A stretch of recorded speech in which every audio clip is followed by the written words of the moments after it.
बोलो जयकारा बोल मेरे श्री गुरु महाराज की जय। श्री सद्गुरुदेव भगवान की जय।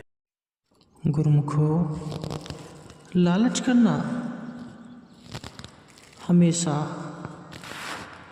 बुरा ही होता है। लालच करना पहले तो बड़ा अच्छा लगता है, लेकिन जब सब कुछ अपने हाथ से निकल चुका होता है तो हम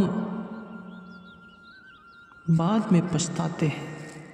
इसलिए हमें कभी भी लालच नहीं करना चाहिए, क्योंकि जब मन में लालच की भावना उत्पन्न हो जाती है तो हमें चाहे कितनी भी चीज़ें प्राप्त क्यों न हो जाए, फिर भी हमें कम ही लगता है और हमें लगता है उन चीज़ों को और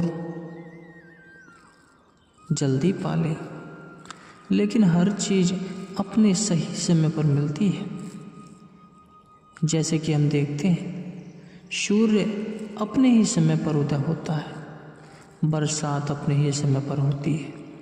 फिर हमें हर चीज़ को पाने की इतनी जल्दी न जाने क्यों हो जाती है। इसलिए हमें अपने मन में संतोष की भावना रखनी चाहिए। हमें जीवन में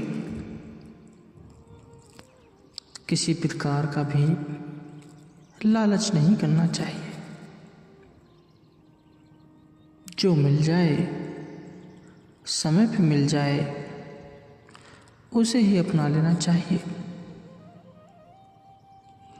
क्योंकि लालच एक बहुत बड़ी बला है। एक समय की बात है, एक नगर में एक लालची आदमी रहता था। अपार धन संपदा होने के बाद भी उसे हर समय और अधिक धन प्राप्ति की लालसा रहती थी। एक बार नगर में एक चमत्कारी संत का आगमन हुआ। लोभी व्यक्ति को जब उनके चमत्कार के बारे में पता चला तो वह दौड़ा दौड़ा उनके पास गया और उन्हें अपने घर आने के लिए आमंत्रित किया। उनकी अच्छी सेवा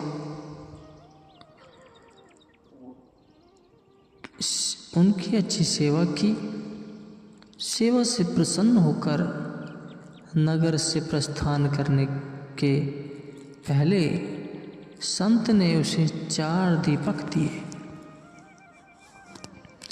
चारों दीपक देखकर संत ने उससे बताया, पुत्र, जब भी तुम्हें धन की आवश्यकता हो तो पहला दीपक जला लेना और पूर्व दिशा में चलते जाना। जहाँ दीपक बुझ जाए उस जगह की जमीन खोद लेना, वहाँ तुम्हें धन की प्राप्ति होगी। उसके उपरांत पुनः तुम्हें धन की आवश्यकता हुई तो दूसरा दीपक जला लेना, जिसे लेकर पश्चिम दिशा में जब तक चलते जाना जब तक वह बुझ न जाए। उस स्थान से जमीन में गड़ी अपार धन संपदा तुम्हें प्राप्त होगी। धन की तुम्हारी आवश्यकता तब भी पूरी न हो तो तीसरा दीपक जलाकर दक्षिण दिशा में चलते जाना। जहाँ दीपक बुझे वहाँ की जमीन खोदकर वहाँ का धन प्राप्त कर लेना। अंत में तुम्हारे पास एक दीपक और एक दिशा शेष रहेगी, किंतु तुम्हें न तो उस दीपक को जलाना है न ही उस दिशा में जाना है। इतना कहकर संत लोभी व्यक्ति के घर और नगर से प्रस्थान कर गए। संत के जाते ही लोभी व्यक्ति ने पहला दीपक जला लिया और धन की तलाश में पूर्व दिशा की ओर चल पड़ा। एक जंगल में दीपक बुझ गया। वहाँ की खुदाई करने पर उसे एक कलश प्राप्त हुआ। वह कलश सोने के आभूषणों से भरा हुआ था।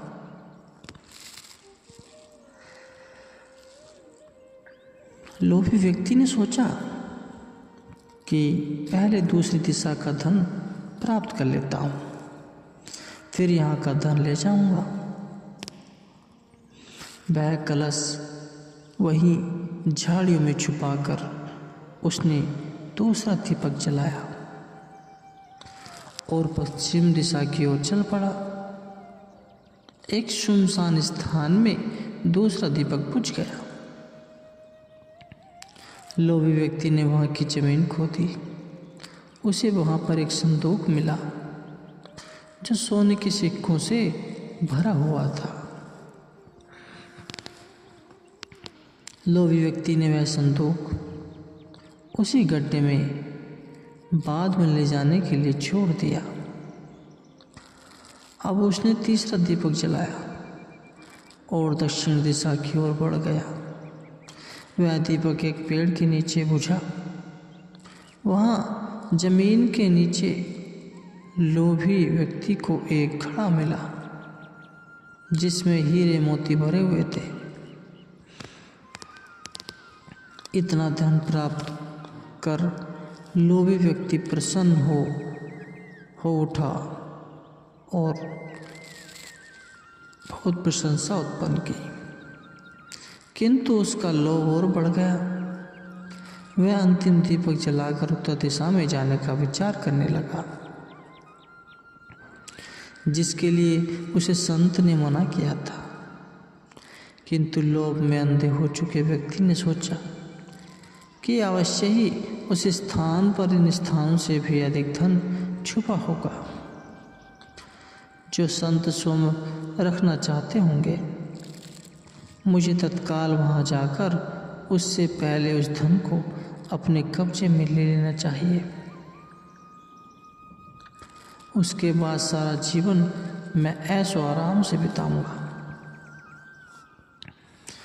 उसने अंतिम दीपक जला लिया और उत्तर दिशा में बढ़ने लगा। चलते चलते वह एक महल के सामने पहुंचा। वहां पहुंचते ही दीपक बुझ गया। दीपक बुझने के बाद लोभी व्यक्ति ने महल का द्वार खोल लिया और महल के भीतर प्रवेश कर महल के कक्षों में धन की तलाश करने लगा।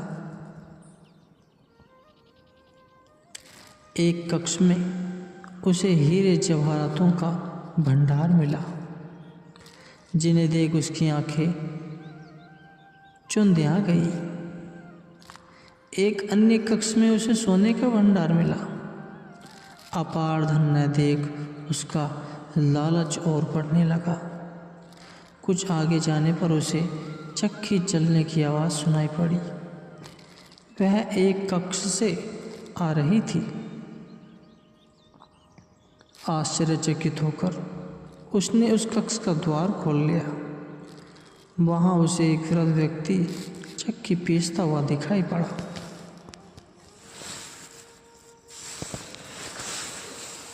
लोभी व्यक्ति ने उससे पूछा, यहाँ कैसे पहुँचे बाबा? क्या थोड़ी देर तुम चक्की चलाओगे? मैं ज़रा सांस ले लूँ, फिर तुम्हें पूरी बात बताता हूँ कि मैं यहाँ कैसे पहुँचा और मुझे यहाँ क्या मिला। वृद्ध व्यक्ति बोला। लोभी व्यक्ति ने सोचा कि वृद्ध व्यक्ति से यह जानकारी प्राप्त हो जाएगी कि इस महल में धन कहाँ कहाँ छुपा है, और इसकी बात मानकर वह चक्की चलाने लगा। इधर वृद्ध व्यक्ति उठ खड़ा हुआ और जोर जोर से हंसने लगा। उसे हंसता देख लोभी व्यक्ति ने कहा, ऐसे क्यों हंस रहे हो? यह कहकर वह चक्की बंद करने लगा।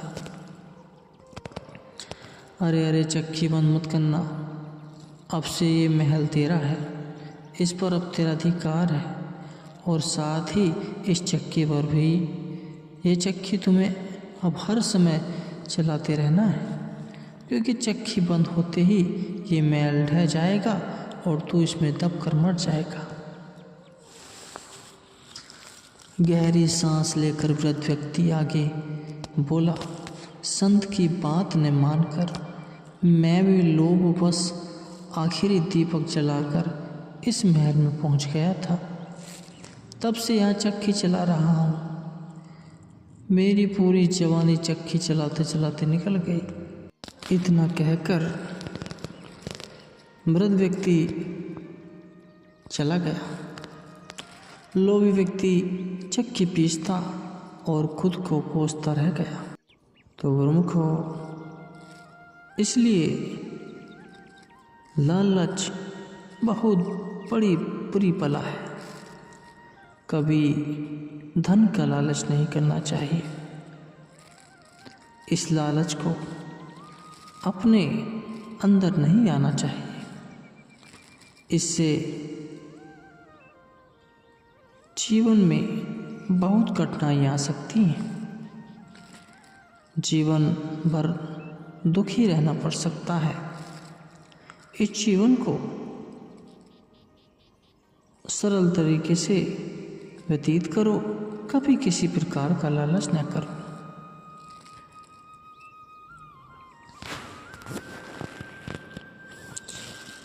लालच हमेशा अंधकार की ओर ले जाता है। उससे जीवन में बहुत प्रकार की हानियां हो सकती हैं। उस परमात्मा का दिया हुआ यह जीवन सरल तरीके से व्यतीत करो। जो नसीब में हो वो मिलेगा।